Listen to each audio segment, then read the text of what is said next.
I come from a chaotic upbringing. I was born and raised as a child in South Korea.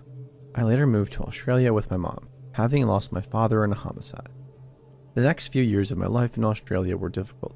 Meeting and making friends was difficult in the early 90s, particularly since I was quite nerdy and didn't speak much English, something most Australian kids at the time did not relate to well. One of my scariest moments or memories was from when I was age 12. At the time, it didn't even occur to me just how close I came to potentially losing my life. My mom and I were on a road trip, heading south from Melbourne to stay on the southern coast. We had stopped one evening at a small, well-kept caravan park. The caravan park was quaint and beautiful. Neat grass, nice flowers, and a small creek that ran along the edge of the premises. It reminded me of home. I spent some time walking around on my own as my mom was taking a nap. I discovered a game in a pool room. I went inside and spent probably a good few hours playing pool by myself and generally just mucking around when a young boy came in. I was very shy and so was he, but we eventually talked for a little while and became friendly. I do not remember playing any games with him, but I do recall him being pretty nervous. He kept asking me if I wanted to go back to his caravan, as his parents were making dinner soon. At first, I was not interested and said no. We spent some more time doing things and talking as it got later. He became more pushy and asked if I liked cake and lollies. Of course, I said. That much I do remember clearly. I followed him to his caravan, which was much older than ours and quite dilapidated. He asked me to wait outside while he talked to his parents. I waited patiently for a few minutes until the door opened, and a larger, older man with glasses and no shirt opened the door and asked if I would like to come inside for cake. I was scared, but I remember feeling like I had to, like it would be rude of me to leave. As I was walking in the door, I heard a man behind me shout out, "Hey, what's going on here?" I was quickly grabbed by the collar of my shirt. I am pretty sure it was a dress actually, and pulled inside. The man then quickly tried to lock the door behind me. However, the stranger was too quick and burst in the door. He took my hand abruptly and pulled me outside, and we frantically ran away. The man asked which unit/room or caravan I was in and took me straight there. We went inside and my mom yelled at him asking why he was there. I was hiding in the corner crying while he explained what happened. We packed back up that night and left immediately. I was already heavily on anxiety medication after what happened back home, and we never spoke about it alone again. My mom claimed it was something I should talk to my therapist about. Every time we all spoke about it, my mom would leave the room. It scared the heck out of her, and I did not really understand why. I guess at that age, it's difficult for the brain to comprehend the reality or potential of the situation. Looking back on it now, it utterly scares me to the point of losing sleep. Thanks for listening.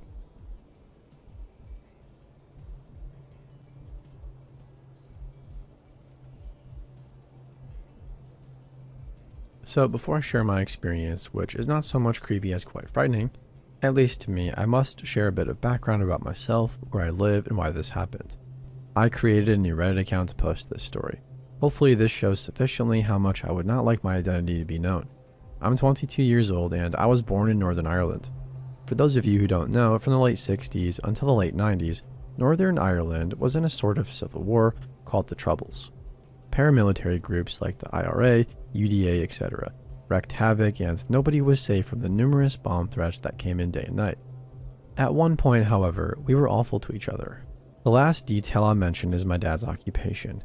He was a constable in the RUC, which was disbanded at the end of the Troubles and was universally hated by the Republican paramilitaries, those who wanted a united Ireland, the IRA. Throughout the Troubles, dozens of people were murdered or went missing with very little explanation, leaving many questions unanswered and families shattered. It was the bombing campaign on the mainland and at home that shook us all the most.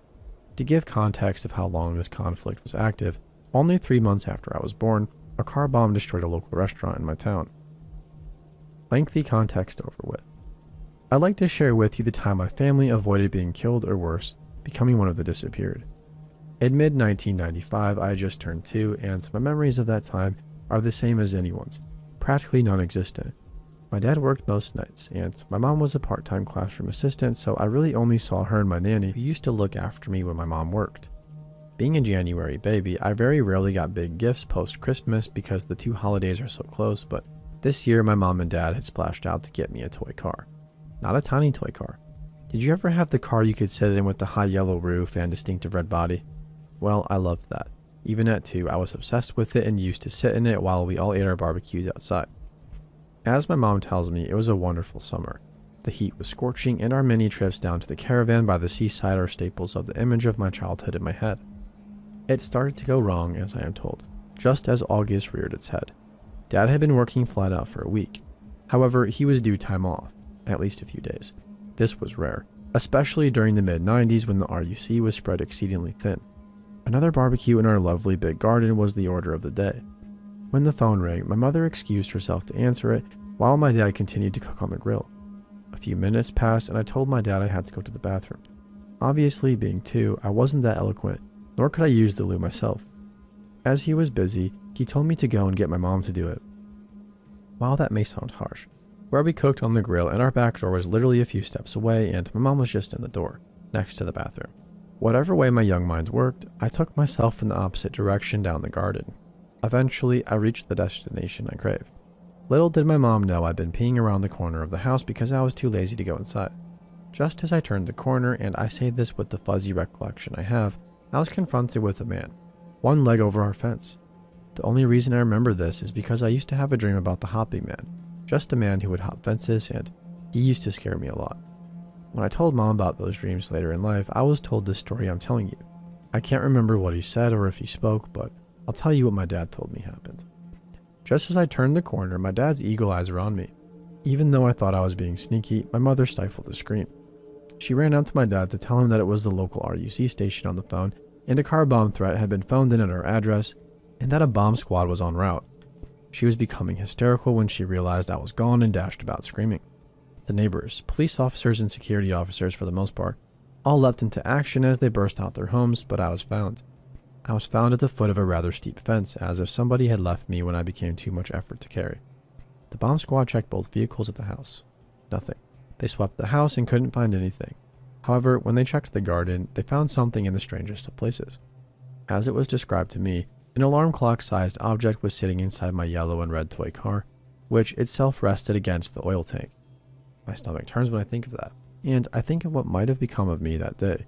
Granted, this story may not be traditionally creepy, but it goes to show the depravity that can go on in the human mind. Part of me likes to think he took me away to save me. As sick as that sounds, he was alright killing my parents, but not me. Hopefully this was interesting to someone. I'm just glad I finally get to put it into print, lest I forget the day my life nearly changed or ended.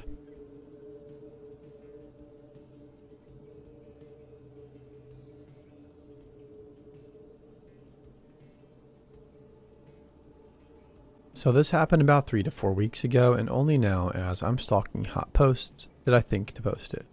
I live in the Bible Belt South, so daylight saving takes our sunset from around 7 or 8 p.m. to about 5:30 or 6 p.m. So during the winter months, if you're out past 5:30, you are in near darkness other than street lamps. I live in a rather nice area, up and coming if you will. To my east is Redacted, a city that was just like my own little piece of home some 20 to 30 years ago. It has since filled out, hit its prime and died down, meaning drugs, homelessness, etc. Where I live is right in between Redacted and Redacted. Our school district is double redacted, and our mailing address is redacted, and our city of residence is redacted. Sorry for being annoying there, I'm just having fun. Just trying to stay anonymous. Through all the redactions, I live between 3 different places, somewhere in the middle of nowhere. We're a bunch of neighborhoods, churches, and convenience stores just outside of redacted city limits. Our high school is surrounded by farmlands, but our neighborhoods are all fast food and parks. Overall, it's considered a safe place to live, and you get called spoiled if you say you live there because mansions surrounds lower to middle class homes. So, I work at a vet clinic about 2 to 4 blocks from my house. Quick to work, quick to home. It's handy. Now, I live with my parents, 17 female, and usually have a ride from them, but I myself do not drive. I'm a kennel tech for reference, which means I take care of all the dogs and cats, clean the floors and counters, wash dishes, do laundry, and take out all the trash, so I'm usually there so long I lock the place up. I work what's considered a night shift, but I'm usually only there till about 7 or 7:30 at the latest, when we close at 6. Later in the story, every door and window in our building is made of bulletproof glass, because we get dogs of upwards of 200 pounds coming in, and it took one broken window for Dr. Redacted to decide that we are getting something safer and less suable. Like I said before, I live in the Bible Belt South, so daylight savings hit us hard. It's always dark when I leave, even if I get off at like 5:45. One night after a particularly long shift, I left absolutely pooped. Our kennels and runs were filled to capacity, and Greg, who no longer works with us, had dropped his shift and not told anybody, so I, a 17-year-old girl, 5'3", with an addiction to sugar and caffeine, chugged 3 monsters and told my boss I'd do it on my own, hoping to impress her. Big mistake though. I ended up there till around 8. Late as heck for anybody working as a kennel tech for a vet clinic that treats only cats and dogs and stops taking walk-ins at 5 p.m. So when I finally finish, I do the last rounds, tell the dogs and cats goodnight, start the last load of laundry in the dryer and make my way out. I clock out, set the alarm, lock the deadbolt, and take 2 steps before I see 3 dudes loitering about 300 feet away at our mailbox. Keep in mind, this is a residential area. There is nothing but neighborhoods. There was absolutely no reason for anybody to be at the clinic. There's a perfectly good convenience store and CVS just down the street for that. For some additional context, Redacted is slowly losing its spoiled rap because they're building apartments all around. To anybody that owns a home and has to pay taxes or keep an eye on property value, apartments are an absolute nightmare. They bring down value and area safety for good reason, though some of you will very much argue with me on this. The moment the first apartment building opened, assaults, kidnappings, and sex trafficking reports shot up like the 4th of July. 10 times the girls running away, 10 times the neighborhood break-ins, and 10x the assaults, etc. My mother and I got away from my abusive dad when I was 12 years old, having lived in the slums of Redacted before she remarried, so having that fear of your neighborhood not being safe was something that we were sad to have to see again. Back to the story. I walk out and 3 grown-ass men are loitering at our mailbox. I've just shut the door and had to body slam it shut, and thunk the deadbolt into place. All of this is very loud, and by the time I've turned around they have seen me. I lock eyes with one for a solid 30 seconds. He's tall and broad-shouldered, and his hood is high enough I can't see his face. Immediate red flags shoot through my entire body and my heart skips. I do what I've always been told to and simply try to walk around them, giving them a wide berth. I take a solid 8 steps and hear feet smacking the ground. The first step I hear is all it takes for me to turn on my heel and book it for the door. My key was clutched in my hand Wolverine style because I walk home with it like that, thankfully. So I fumble with the lock for a moment and finally undo the deadbolt. I slip inside and feel my heart drop out of my ass when one of them snatches at my sleeve just as the door slams on his fingers. I've never been so relieved to hear somebody scream in pain and been so happy that thing weighs 300 pounds. I didn't enter the building gracefully, prompting tripping through the threshold in my desperate attempt to remove him from my sleeve, though he wouldn't have been able to hold it for the weight of the door, even if he'd gotten a grip and face planting. I immediately start into a panic attack, hyperventilating and sobbing as I try and get away from the door as fast as possible on all fours. I freak out even worse when I see blood on my hands and on the floor. I'd cut my lip open on one of my teeth and smacked so hard on the ground that I busted my eyebrow. At this point, the alarm is blaring. Dogs are barking and these 3 men are banging on the back door's window, thankful for bulletproof glass, and screaming obscenities at me. I've never felt such fear and seen such evil intent as in the eyes of the guy in the front of the trio, looking at me through the glass like I was a mouse to eat while he screamed that I was a whore and would get what was coming to me. In my incomprehensible and panicking state, I never turned off the alarm. I just curled my ass under the counter and sobbed until they stopped about 15 minutes later. I guess right about then was when the cops showed up because if you don't turn off the alarms in 30 seconds or less, it alerts the alarm company, which alerts my boss, who tells them whether to turn off the alarm or send help. I was found completely unresponsive to sounds or light and, from what I'm told, wigged out when a police officer touched me. I don't remember anything after crawling under the counter, and my memory starts again when my parents get there. They caught the 3 men of them buying finger splints at the CVS 2 blocks away because apparently the one in the front, who tried to snatch my sleeve, broke 3 fingers in our big-ass door. Another also kissed concrete like I did our tile, which isn't important, but afterwards, I found it mildly amusing even pieces of shit are clumsy. I ended up getting 2 stitches in my lip and a staple in my eyebrow. I later learned that apparently they'd been watching me for at least a week.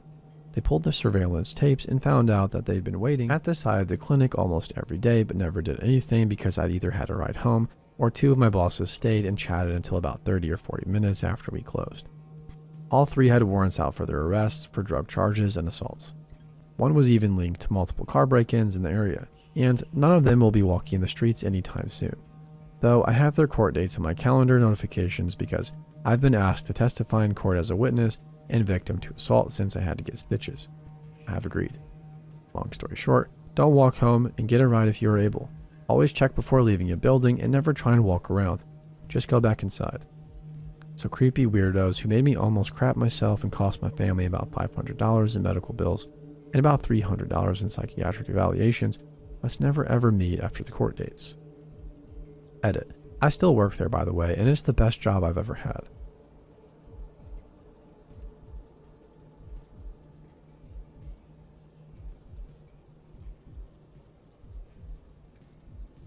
This was about 5 years ago.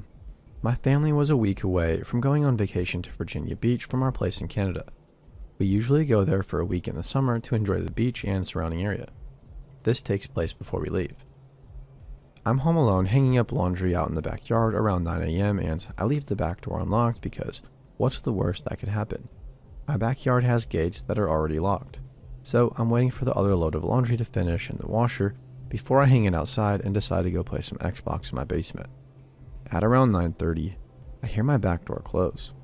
My house has one of those alarms that beeps whenever a door opens or closes, so I heard that too.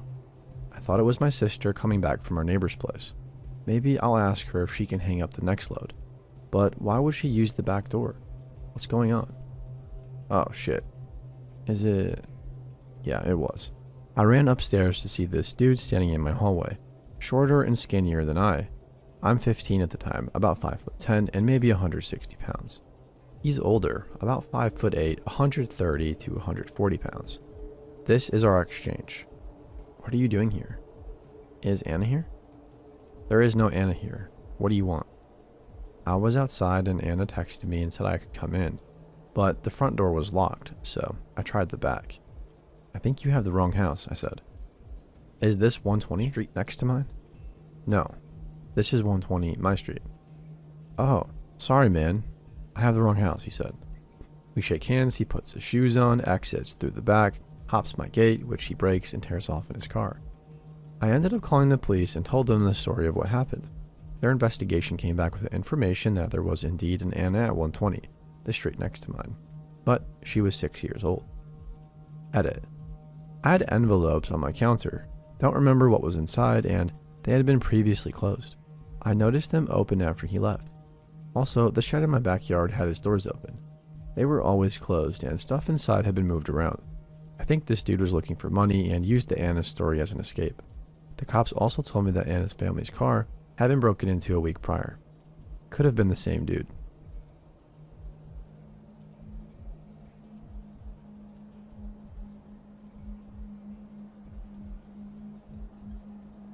One summer night, my roommate and I were both sitting on the couch of our living room talking and watching Supernatural. Two ladies in our late 20s, we felt safe with just the unlocked screen door closed a few feet from us as I sat facing the window to our backyard. Now I will say this, we weren't completely naive. We had the back porch light on and lived in a townhouse facing a ravine. So for anyone to get back there, they would have to walk past either 10 other houses on the left side or 5 other houses on the right. It wasn't the safest area around as it housed mostly students from our nearby university, but hey, we knew all the drug dealers by name. They were our buddies. This is also why my roommate didn't freak out right away when I began yelling. She thought I was joking with a drunk friend. So the stage is set, now to the creepy part. I was sitting facing the window and my roommate faced me, so her back was to it. I was the only person to have actually seen him. At first, I thought my mind was playing tricks on me. I had smoked a little bit of weed earlier that morning. Just at the edge of the window, I could see the smiling face of a middle-aged man, but before I could register what I was seeing, the face backed up out of view. Not wanting to freak out my roommate in case it was nothing, I went silent and got up to look out at the back door that was to the left of the window. This freaked her out all the same, of course. And there I saw an image that has been burned into my brain to this day, 5 years later. An obese man wearing nothing but a black flat hat and walking up the 2 steps on my porch toward my unlocked screen door. I yelled at the top of my lungs something like, "Get the heck out of here, dude. I'm calling the cops." The part that stuck with me is the fact that he just held up his hands in an appeasing gesture and kind of silently chuckled as he backed up, a big grin on his face the whole time, like it was all some kind of funny misunderstanding that he was naked in my backyard about to come into my house. My roommate never saw him, which I'm glad for, but she was mad I didn't tell her what I suspected was going on at the time. We called the cops, and 3 officers showed up and searched the area but found no one. The part that still freaks me out is how long he was standing out there listening to us. I don't really know if he would have tried to open the door, but the fact that he could have terrified me. I rationalize it now, thinking he just wanted an erection, and I'm glad I gave him an angry one instead of a scared one. All the same, naked guy in my backyard. That's not me.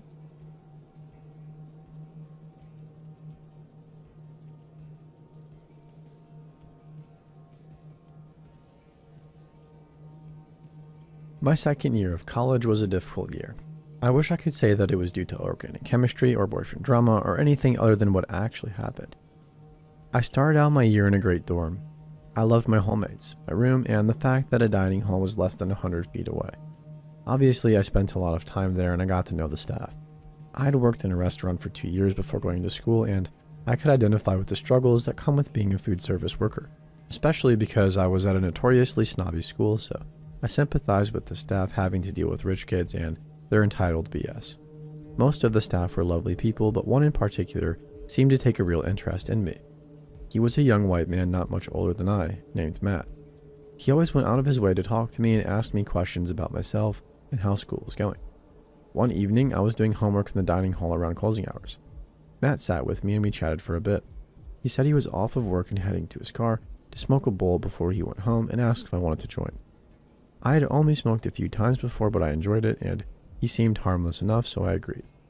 I was still very much a sheltered child, and to me, he didn't seem like a bad guy, so he couldn't be.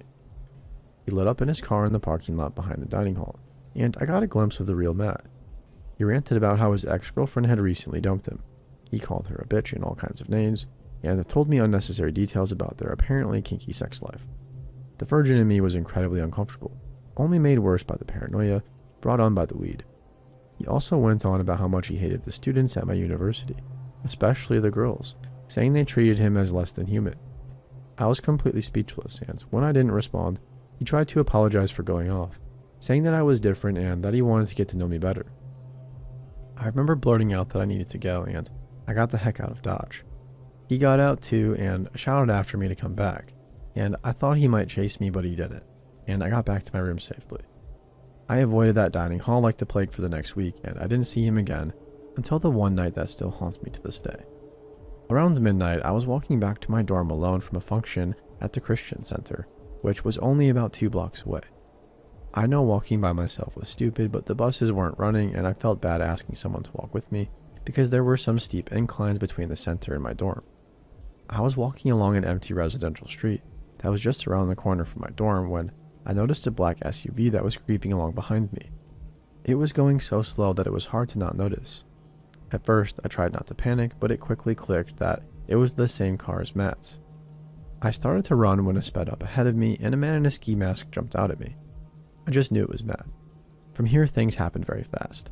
I tried to run the other way, but he grabbed me from behind and was struggling to get my wrists into handcuffs, while simultaneously pulling me toward his car. I was screaming at the top of my lungs and fighting a lot. We fought each other for a few minutes like that before he dropped the handcuffs, and I was able to slam my heel into his foot.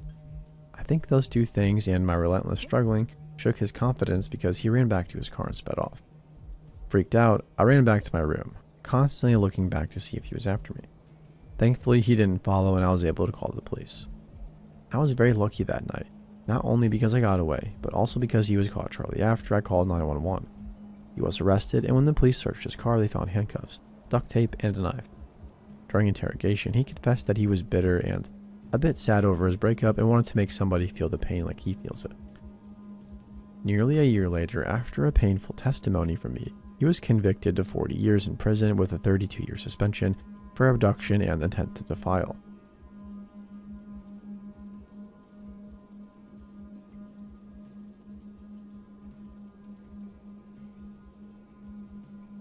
I bought a house and had a surprise guest. My partner and I recently bought our first home. The day of closing, the selling realtor tells us the seller didn't give her keys to the house and claims to never had a garage door opener. When asked about when we can obtain the keys, the selling realtor says the seller works an hour away and long hours, so we couldn't get the keys until 9 or 10 o'clock at night. Instead, the realtor arranged and paid for new locks on the front door and gave us money to buy garage door openers. Yay, free locks. So we close on the house and everything else is smooth sailing. Until I go to set up and turn on our electricity, the electric company says they can't come turn on the power until the next day, even though I called in the morning. Mega eye roll. The house needed a good cleaning, as the seller didn't bother to clean when they moved out. Let me first tell you about the house layout. When you walk through the front door, it opens to the living area with the kitchen to the left. A nice open concept. Part of the kitchen is hidden from the front door due to stairs leading to the basement, so you can't see the oven or the fridge. The neighborhood is one of the safest neighborhoods in my area. I had to use the front door to move things in since the locks were installed before I came by, so I didn't bother locking the door. Okay, moving on with the story. Since I didn't have electricity, I decided to start by cleaning the fridge. I turn on a true crime or a true horror podcast and get to work. The doors to the fridge are wide open and I'm doing my thing when a shadow appears behind me. I knew this wasn't my partner because he was teaching. I turn around to see a man in a black hoodie and black shorts, telling me he is headed to drop off a garage door opener. He drops the opener on the island and doesn't say another word. I probably spooked him just as much as he spooked me because he didn't say another word and ran out of the door. It took me a while to compose myself again and call my partner, hoping that he's on break to tell him what happened. I also texted our realtor about this. It was a very weird interaction. I thought about if I just didn't hear a knock because I was in the zone, but he didn't knock. I know this because less than an hour later, another man knocks on the door and explains he is here to drop off a key to the front door. And if he tried the doorbell, I didn't hear it because there wasn't electricity. We are still doing work on the house before we officially move in. I am now ultra spooked in being in the house alone and refuse to listen to a true crime or a true horror podcast while the house is empty.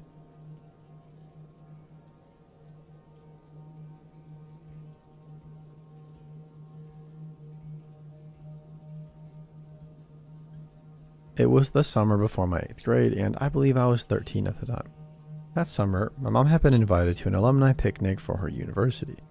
I, being the rebellious teenager I was in a foul mood about being forced to go and was huffing and rolling my eyes the entire way there. After arriving at the picnic and surveying the food and venue, I deemed it not worthy of my attention and sat at a secluded table. Mistake number 1. Around half an hour later, people began shifting from drinks to the main dishes. They were all set out buffet style. Feeling kind of hungry, I made my way over to the buffet line. There was also a barbecue set up where a guy was flipping patties and taking requests. I decided to go for the barbecue first since there were fewer people waiting compared to the buffet line. I had a very outgoing personality, so I liked to smile at everybody. When it was my turn to order what I wanted, I looked up from my phone and gave the guy flipping patties my brightest smile. Mistake number 2. He smiled back and then proceeded to say hello and ask me how I was. Things he had not done for any other person before me. After responding and returning the courtesies, I grew more and more wary of him. He was overly nice and attentive of me and gave off a bad vibe overall. Deciding that I would attempt to avoid him for the rest of the night, I returned to my secluded picnic table and began eating while reading a book that I brought. Not long after, I hear rustling behind me, and I turn around to see the creepy dude from before behind me. I'm immediately alert and also filled with dread. My hopes that our uncomfortable encounter would end with the burger interaction died. He approaches me and asks what I'm reading. The guy then proceeds to strike up a conversation with me, asking me mostly about school. Although his questions weren't extremely invasive, they were meant to keep the conversation going so he could continue talking to me despite my impartial replies and clear disinterest. At this point, I'm fairly sure that he is not just some guy who is overly friendly and likes to chat. I mean, he looked like he was approaching 30 and I was barely 13. I made it my purpose to stress that I was entering the 8th grade, but that seemed to fly over his head. Finally, one of the guys who was from the same catering company called out to him and he left. I breathed a sigh of relief and decided that it was best to go somewhere else.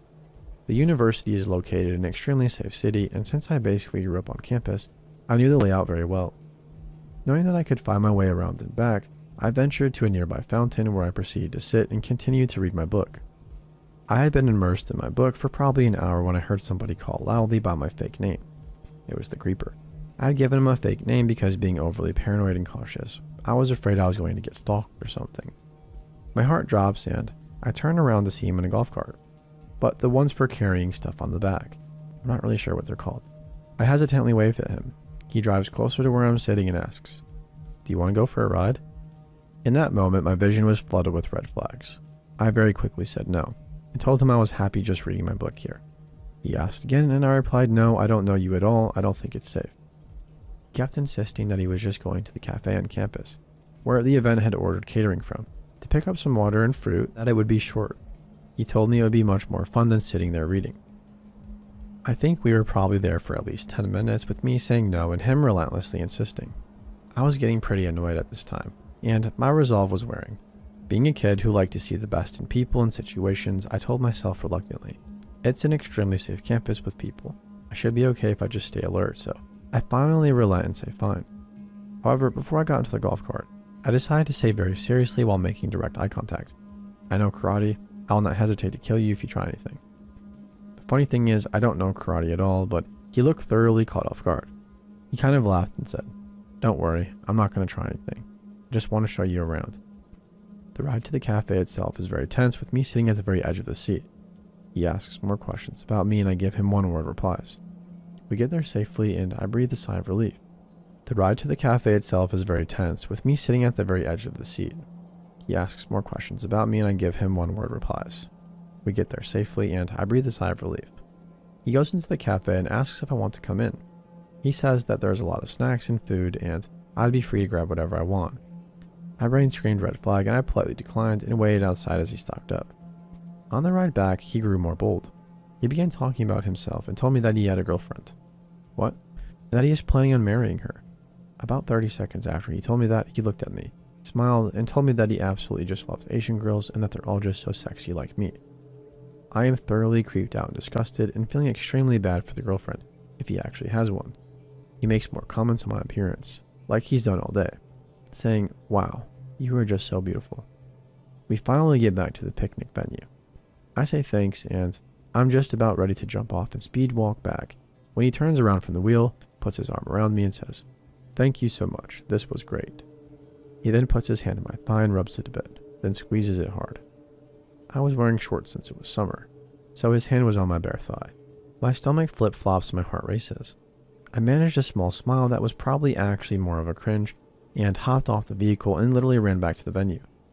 4 years later, I attended the same alumni picnic thinking there would be no way in heck they would cater from the same place. I was wrong. The same guy who took me for a ride and subsequently rubbed and squeezed my thigh was there flipping patties again. He recognized me faster than I recognized him and smiled in that leering way. Needless to say, I got the heck out of there quick. I'm 17 now, by the way. So, creepy guy I met at my mother's alumni picnic. Let's not meet again.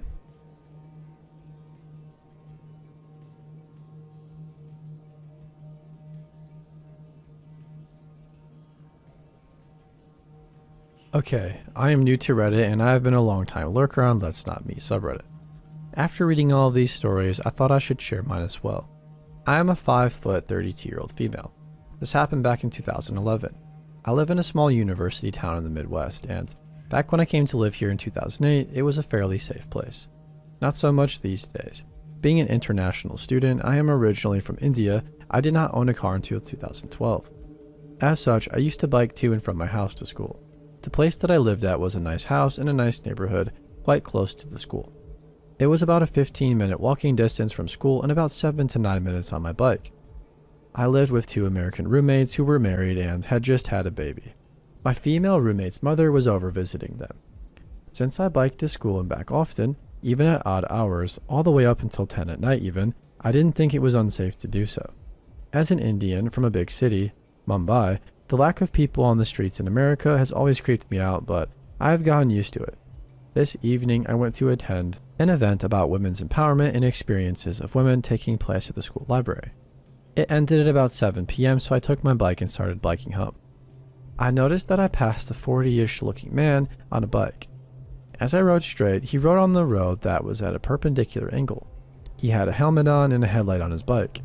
I was busy thinking about the thing that I just went to and happily biking away. As he passes me by, he flashes the largest grin I've ever seen. It creeped me out a bit, but I smiled back at him hesitantly and continued on my way. Suddenly, I noticed that he made a U-turn and started biking towards me. Having lived in India, my creep radar is pretty strong, and as soon as he did that, I got really creeped out. My house was only 3 streets down, but I suddenly started biking really fast. Something about him just didn't seem right, and I don't think I've ever biked that fast in my entire life. I noticed that he did not anticipate that.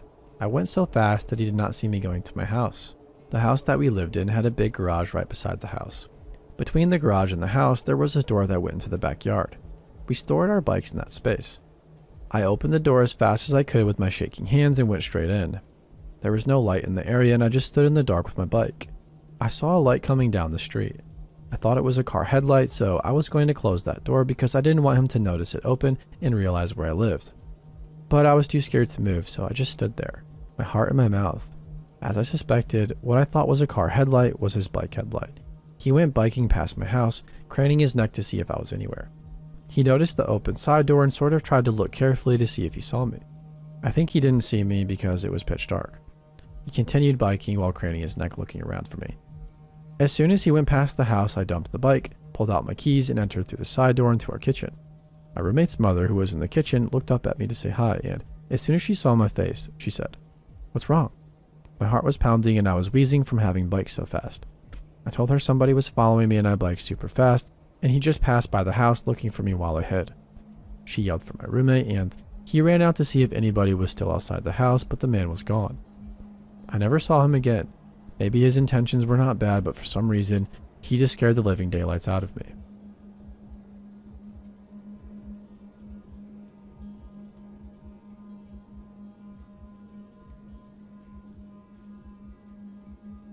Okay, so I'm 14 and often mistaken for 18 because of my shape. A little context. I was at the YMCA with my sisters and we were swimming for a while, and then I started to feel sick. My younger sister said, "You don't look so good. Maybe you should go sit in the changing room for a while." Me, "Yeah, I think I will." So I went in there for some peace and quiet, and lucky me, there was nobody there. I sat on one of the benches and closed my eyes. A few moments later, I heard somebody come in.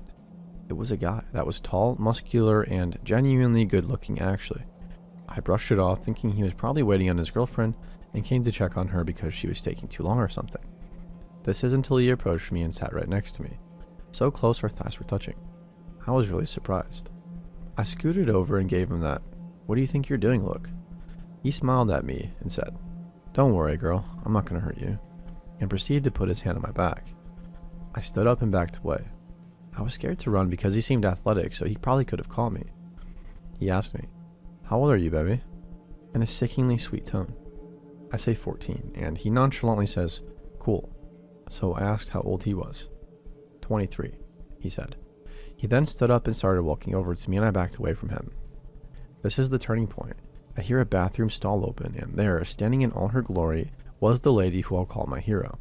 She stepped out, and I know she heard everything. That dude hightailed it out of there. The lady was nice and stayed with me for a while. Her name was Stacy. So, thank you, Stacy.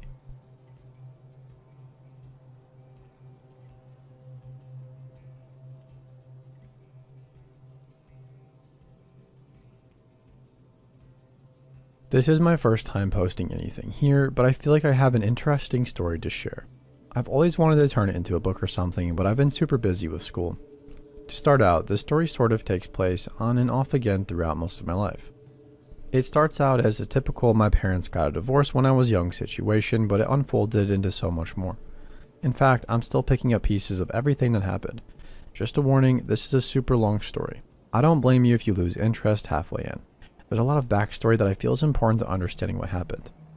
As it starts out, my father is dead. We don't know what happened to him, but I think I know some. I'll talk about everything that led up to this, but more importantly, I believe that Mary definitely had a hand in what happened. My mom and dad divorced when I was around 4. Almost everybody I know has gone through some sort of similar situation. I have 2 brothers, one older and one younger.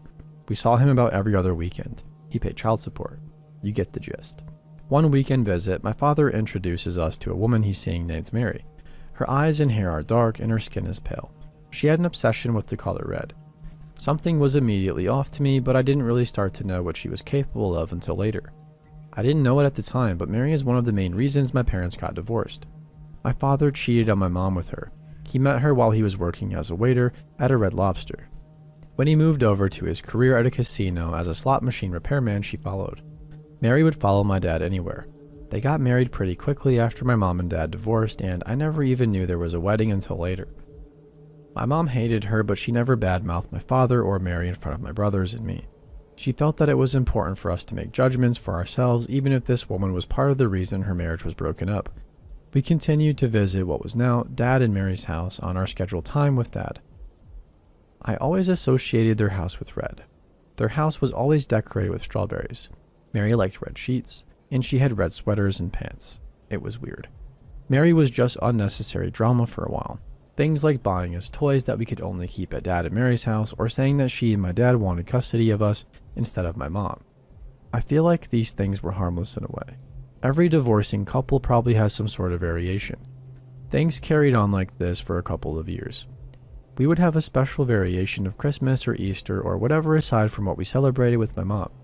I was about 7 or 8 when I remember the first incident that confirmed that I knew this wasn't right. My little brother was a super curious child and he was about 4. He had scooted a dining table chair to the fridge to get a cereal box on top.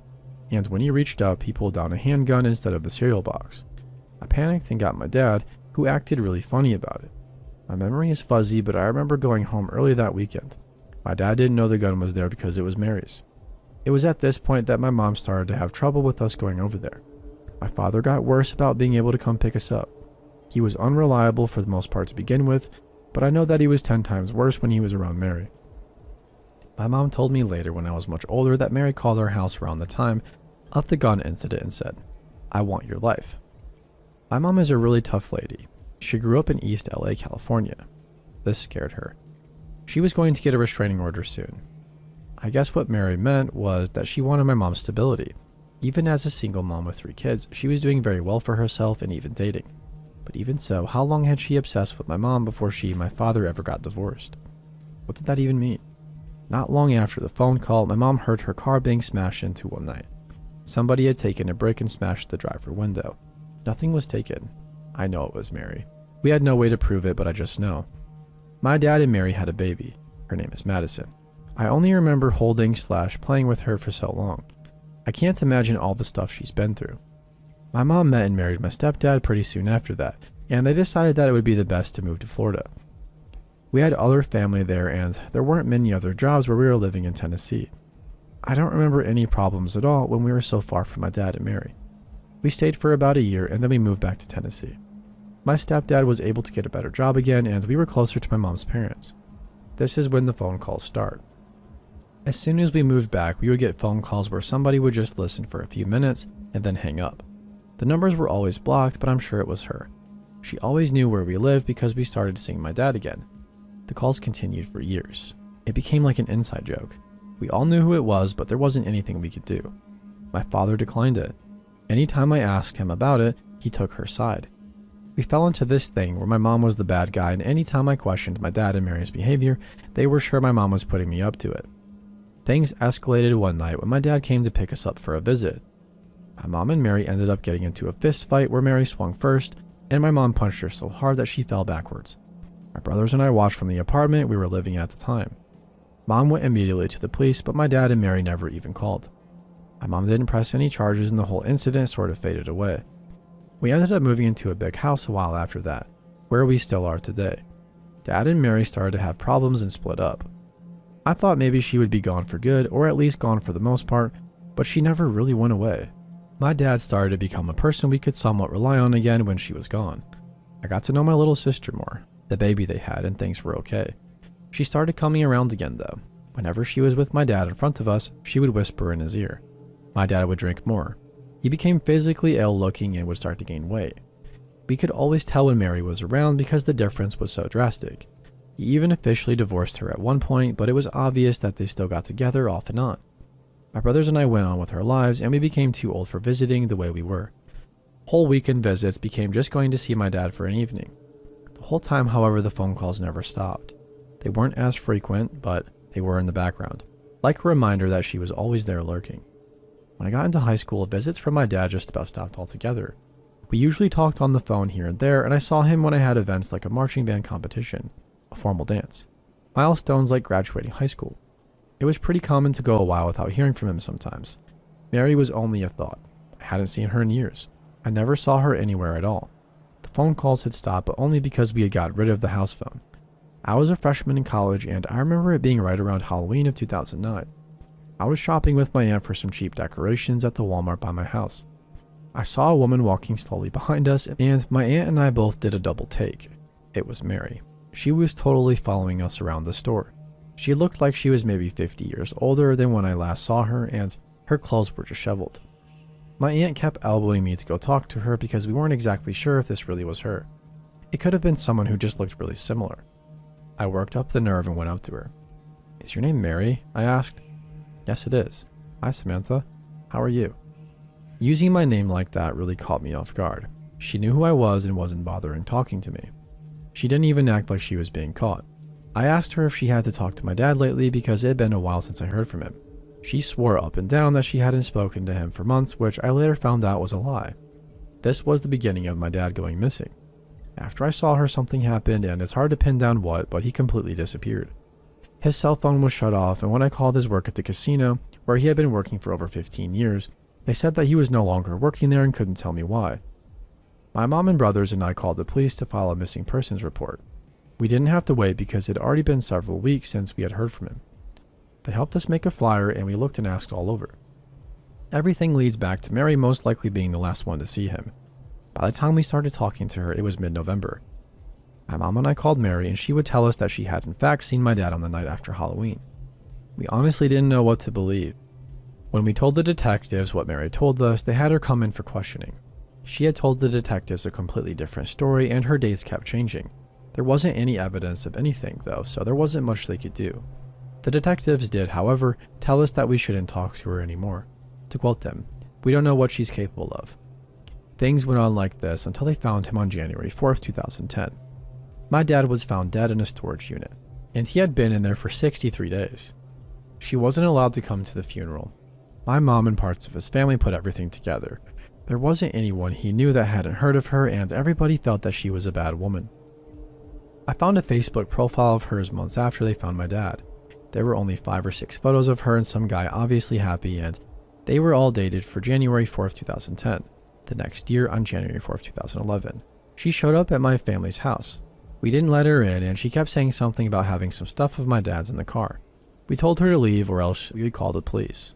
That night, somebody put red tissue paper in and around our mailbox. Even the next year, 2012, she called my mom and asked her to meet her in a Sonic Burger parking lot. She said that she had a box of my dad's stuff to give us. My mom made my stepdad go instead of her, but she never showed. I feel like she wanted to do something bad to my mom. The next year, we didn't hear from her. I did some research, and it turns out that she was put in jail for making meth. It made a lot of sense for some of the things, but I still have so many questions and issues that are unanswered. Supposedly, she was let out sometime last year, summer of 2014, I think. The correctional facility that she was at has a website, and it says that she was let out for good behavior and rehab. I found a different Facebook that showed her with some other family. Today, I have no idea where she is, and until I can move far away, I don't want to see Mary ever again.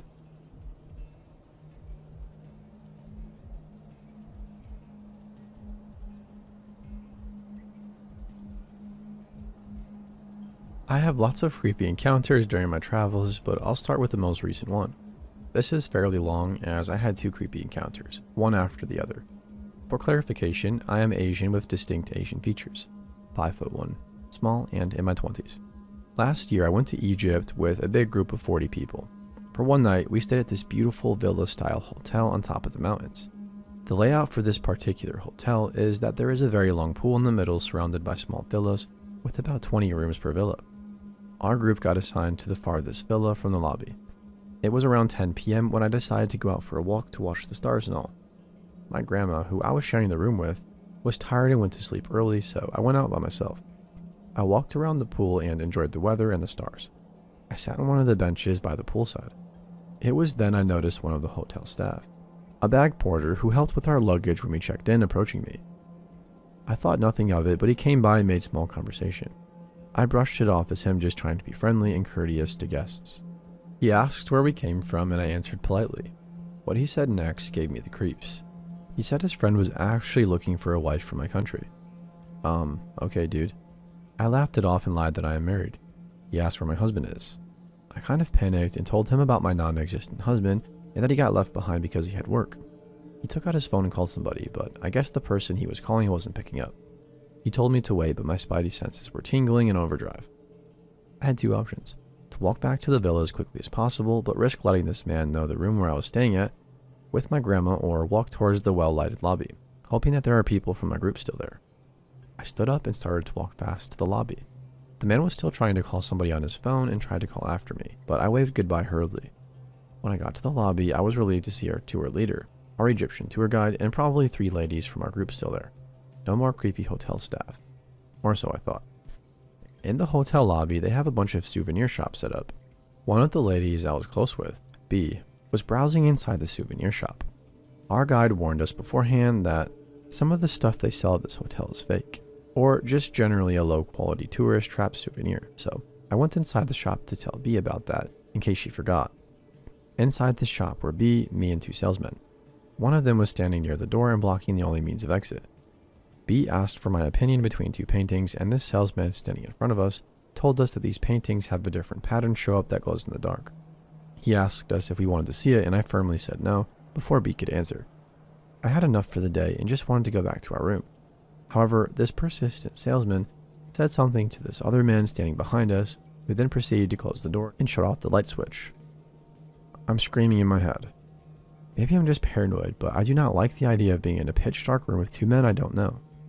I could also sense that B was panicking, and she held onto my wrist. Like an angel in disguise, the door suddenly opened from outside, and it was B's aunt, who was also in the lobby with our tour guide, who shouted at us and asked what we were doing. She motioned for us to come out quickly. I swear, I do not know what would happen if B's aunt didn't open the door at that time. She made a fuss over it, and the rest of the group walked back to the villa together with our tour leader. On the way to the villa, B's aunt asked us if anything happened, if our phones and wallets were still with us and all. We checked our belongings and everything was fine. No one followed us back to the villa, and I was so happy that we were also checking out the next morning.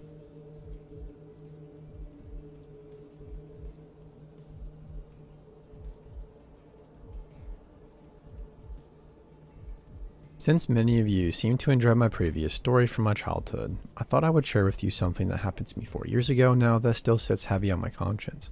I'm happy to say that most people in this country go their entire lives without encountering some of the monsters that exist in this otherwise beautiful place. Unfortunately, I have not been so fortunate. Before I would start, I would like to bore you with some backstory. I have been working as an IT systems administrator for a few years now and have met many people who I occasionally moonlight as a repairwoman for. And yes, I do pay tax. Over the years, friends have told friends, and I occasionally get messages and phone calls from strangers asking for basic computer repairs for cheaper than they would otherwise find locally. For years now, I have been overly cautious of people, places, and objects that don't feel right. I have learned to always trust my gut instinct and to err on the side of caution. This story, however, is the one and only time that I ignored that instinct. Around 4 years ago, I was contacted over text message by a local man. He was direct and straight to the point. The conversation was pretty basic. Asked me if I could look at his computer as he heard about me from a friend. I said yes, and he explained the issue he was having. The PC had suddenly stopped booting up. Occasionally, he could manage to get it running, but it would operate incredibly slowly and crash quickly. I told the man that I would need to inspect the PC myself, however, it sounded like a textbook hard drive failure. I asked the unknown man to call me to discuss an option and where he could bring the PC for me to look at. His response was, "No phone calls. Where can I drop it off and when? I need the things off it as soon as possible." This seemed really sketchy to me at first. Most people like to talk over the phone about the issues they're having and try and sort them out remotely, and, at the very least, know how much it was going to cost. I eventually brushed it off, thinking maybe he was just well off and was looking for a fast turnaround, which he knows only a hobbyist would be able to achieve in this area. I discussed a time when he could drop the PC off at my work and asked what time he would like to drop it off. He did not reply. The next morning at the door of my work, there was a PC on the ground with a post-it note crudely marked with my name in black felt tip marker. My boss was not super impressed, as our business was quite strict security-wise, and members of the public are not usually allowed onto the premises after hours. I was ultimately very confused, however. I never got a reply from this man, and as far as I knew, he had done a runner. By now, I am convinced this guy has some sort of social anxiety. I refused to talk on the phone and deliberately dropped off the PC without a word of warning before our business, not a client-based business. This is an office block, even opened its doors to its workers. Again, alarm bells are kind of ringing at this stage. However, there was no reason for me to really worry, I guess. It's not as if he seemed on edge or dangerous. not that I could really tell in the few text messages we had sent each other. I proceeded as planned, ran diagnostic tools, confirmed it was a dead drive, removed the drive, replaced it with a repurposed one and reinstalled the OS, and proceeded to start the recovery process. For those of you not informed of the process, here's the basic rundown. Pull the old hard drive, plug it into a working PC, either directly or with a dock, create a virtual clone of the drive, and then perform the recovery using specialized software on the clone, not the actual hard drive, as it may fail during the process. I did this with good results and managed to recover pretty much everything. I copied all of his files over to his new drive, reinstalled the applications I could see he had, and sent the computer on its merry way.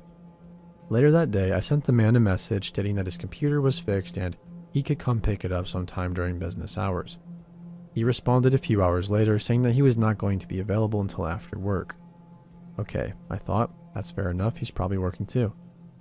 At first, the man asked if he could meet me at my house after work the following day, which by this stage was definitely too weird. I obviously declined and insisted on meeting him at the local post office at around 6 p.m. By this stage, I was kind of getting some pretty bad heebie-jeebies. I decided to have a friend come with me just in case things got weird. I have a male friend at work who was happy to come with. We arrive at the post office a little bit early and sit on the small park bench out the front. About 15 minutes pass by and the guy finally arrives. By this stage, it's getting dark. Thinking back now, I am pretty sure he delayed it as much as he could. The man walks up to us slowly in a kind of predatory way, creeping forward so as to make as little noise as possible, even though we knew he was there. He was wearing gray jeans stained with what looks like white paint and a dark hoodie covering his head. All we can see of his face is the protruding long gray tattered beard. The man stands in front of us while I introduce myself and my friend. The man does not react at all, instead seemingly looking me up and down for what felt like minutes. I could smell his breath from where I was standing, and his silence was only broken by the sound of his nose hairs whistling as he breathed. I eventually try and speak to him about his PC, stating that it was in fact a dead hard drive. However, before I could finish speaking, he interrupted me mid-sentence with a raspy voice, the kind of voice that makes you feel a tingle at the back of your throat. "Is that the computer?" I responded, "Yes." "Did you get everything back?" The man quickly responded, in more of a statement rather than a question. "Yes, I told you in the text message." In a quick and angry voice, he then asked me, "Did you go through any of it?" "Of course not." "Are you sure?" At this point, I was getting really weirded out, and my friend could tell that I felt threatened. I do not deal well with older men, and he knew it. He swiftly responded with, "Look, man, the computers are fixed, and you have your data back. Do you want it or not?" I looked at my friend and back at the man. He looked me up and down one last time, thrust some notes in my hand, quickly grabbed the PC, and swiftly but silently walked away to the car park. We got back in the car, and I soon realized that the man had paid me $400 for a simple repair. We never discussed the price, as that usually happens early in the discussion, or as they return for the computer, but usually this would only cost around $150. I was shocked and very happy. My friend was not so happy. Something was very, very off about that man, and now I am even more convinced. Did you notice how intent he was on you not going through his data? I agreed. Something weird definitely was going on. Although I am not supposed to, and doing so is kind of a breach of privacy, my itch to know what he was so paranoid about was strong. The next day at work, having been bugged by my friend, I finally decided to take a look at all the contents of the clone drive. I noticed pretty quickly that it was quite large. Around 250 gigabytes for what was essentially a Windows install and some basic applications, photos, and a few downloads. It can be quite tricky to find what is taking up so much space sometimes, but using a tool like Space Sniffer can really help. I booted the program up and quickly found a zip file hidden in his Windows folder under a very long tree of folders. Inside these folders were empty folders. Some had empty documents in them, others were completely empty. I jumped straight to the zip file and opened it. Luckily, it's not password protected. What I found inside made me feel sick, even more so given what I have been through in my life. I immediately felt lightheaded and sick. I quickly closed the zip folder, shocked. Oddly enough, it did not settle in until sometime later what I had found. All I was thinking about before that was what would happen if a colleague saw those images in the building. Little did occur to me what kind of threat this man was and what now lay on my desk. I told my friend, who told me to call the police ASAP. I did, and was asked to not touch the images further and to come into the station to make a report with my friend. They later confiscated the drive I had copied the clone to, and I never got it back. I was told by police a week or so later that the phone number the man used to send me text messages was a web-based application and the phone number was fake. However, they had identified the man thanks to the metadata stored on the hard drive clone, and the man probably did not realize a copy was made of his drive in the process of his recovery. They also told me that the man was being looked for. However, his last known residency was in a different state. The police believed he was staying somewhere without a lease, with a friend, or simply squatting and has since skipped town. It's been 4 years now and I've heard nothing.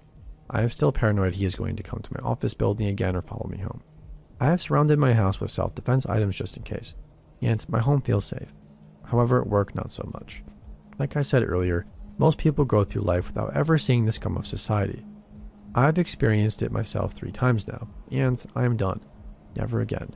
So please, creepy man with the most spine-chillingly raspy voice I'd ever heard, please do not come to my workplace. You almost costed me my job, and the thought of what you might have done in the past or what you might do in the future haunts me to this day. Please, let's not meet again.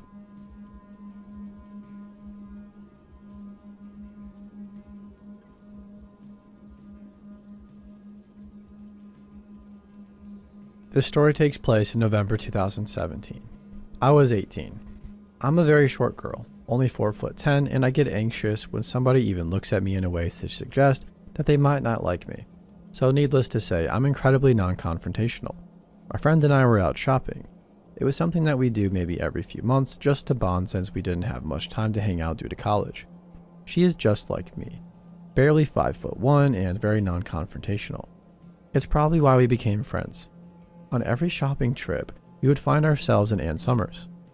We're both overly endowed and struggle to find bras anywhere useful, and Ann Summers always had great sales, so we would grab at the cheap bras while we could. This shopping trip wasn't any different. We browsed shops until we got to Ann Summers, but that's when things took a bit of a turn. I'd barely stepped foot into the shop when a woman with some sort of Slavic accent stopped me. Her finger jammed into my chest. "Spit the gum out," she demanded. Assuming she was an employee, I gave a very sheepish, "Hey, I'm really sorry," and ran out of the shop to spit the gum out and throw it away. When I went back in, I realized that this woman was not an employee. She was a customer who was browsing and happened to be near the door when my friend and I entered the shop. It should have been obvious to me at the time that no salesperson would behave like that. Not one that wanted to keep their job anyways. But I kept my head down when I walked past her, holding my breath in hopes that she wouldn't notice me again. She didn't, and I thought I was in the clear. My friend and I browsed the shop trying to avoid the woman, but the shop wasn't very big, probably only 15 feet by about 18 feet, so eventually I ended up at the aisle standing by the door where she had been standing. I tried to keep my distance while browsing. I was looking at the price tags but realized I didn't know what the discount was, so I leaned over slightly to check the discount sign. It's important that I note that this woman had a pushchair, which is a stroller for the Americans. You'd think that maybe she had a child in this pushchair, but no, it was full of plastic carrier bags. I didn't look too much at it, but I could tell that everything in there was double bagged and tied shut. Whatever was in those bags she wanted to protect. This sense of protection became very relevant because when I leaned over to look at the discount sign, I was leaning slightly closer to her pushchair. Was still about 3 feet away from it, but apparently this was too close. The woman was on the other side of the chair, but the moment she saw me, she ran around to it where I was standing. She hit me in the face. It was somewhere between a slap and a punch. I couldn't quite tell because I was in shock. All I knew is that it hurt. "Watch the personal space," she hissed in my ear. I apologized to her. This woman hit me and I apologized to her. I regret it now, but at the time I didn't want to provoke her any further, not that I knew what I did to provoke her in the first place. In shock, I turned around and ran to the back area, grabbing my friend's hand and pulling her off me. The back area was separated by a tiny wall that only stretched halfway across the shop since they stored the adult toys there and wanted to keep them out of sight of the general public. I stood there holding my friend's hand and shaking as I whispered, "She just hit me," to my friend. We stood there for a good minute in silence, and my friend was positioned in a way that she could see the rest of the store while I hid behind the wall. "She's gone," my friend told me, and I let out a breath that I didn't know I was holding. "Can we stay in here for a while?" I asked my friend, worried that the woman would be outside waiting for me. The front of the store was open, but she could have easily been just a couple feet down the road and out of sight waiting for me to leave. My friend agreed, and we slowly browsed the shop again. About 5 minutes later, we got to the counter to check out. The girl working the counter looked outside and then back at us. "That woman had been in here for 30 minutes. I didn't know what to do," she told the two of us. "What did she say to you?" She told me to spit out my gum when we first came in, and then she hit me because I was too close to her. I told her. She hit you? The worker was wide-eyed. If I had known that, I would have called security. I'm sorry about that. I smiled and shrugged. It's fine. It wasn't really fine, but it wasn't the worker's fault, and she didn't look much older like I did, and I wouldn't have known what to do in that situation either. Still shaken up, my friend and I made our way out of the store. I looked around but didn't see the woman. Can we go home now?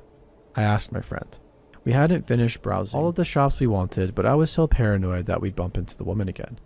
She agreed, and we got the bus home. When I got home, my parents encouraged me to report the incident to the police. I called the non-emergency line, and their answer was basically, well, what do you expect us to do about it? Unless I went back to Ann Summers and requested the security footage, which I wasn't sure if they actually had, they wouldn't do anything. It's been just over 3 years, and now I'm sure that the woman was likely to have been homeless and or on drugs. It's the only explanation I can think of for the carrier bags and her protectiveness.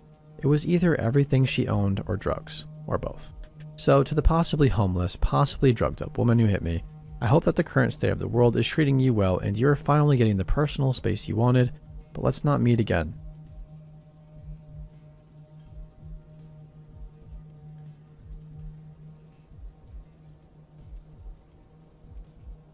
This happened a few nights ago. I'm a 25-year-old female, 115 pounds, and I was out with my thoroughbred Shane doing fitness work on the cross-country course. If you guys don't know what that is, imagine a huge area full of fields, ditches, and woods, with jumps placed strategically throughout designed to test horse and rider stamina. As we were getting ready to head in from an evening of hard work, it wasn't dark but was slowly getting there, prompting me to head in for the day. As we were walking around the area we had been working, my horse started refusing to go near a patch of woods. We had gone by it several times that evening, so I urged him forward to investigate. It was then that I heard what I believed to be a human voice. I realized somebody had been watching us the entire time. This property is on 700 acres, and this section was nowhere near a road, so this person had very intentionally made their way very close to where a rider could potentially be. I did not want to startle the horse, so I calmly turned him around and began a fast walk around that patch of woods, giving it a very wide berth with intentions of heading straight the heck back to the main barn. As I got to the middle of the field, however, Shane halted, and although by then it was almost dark, I realized something.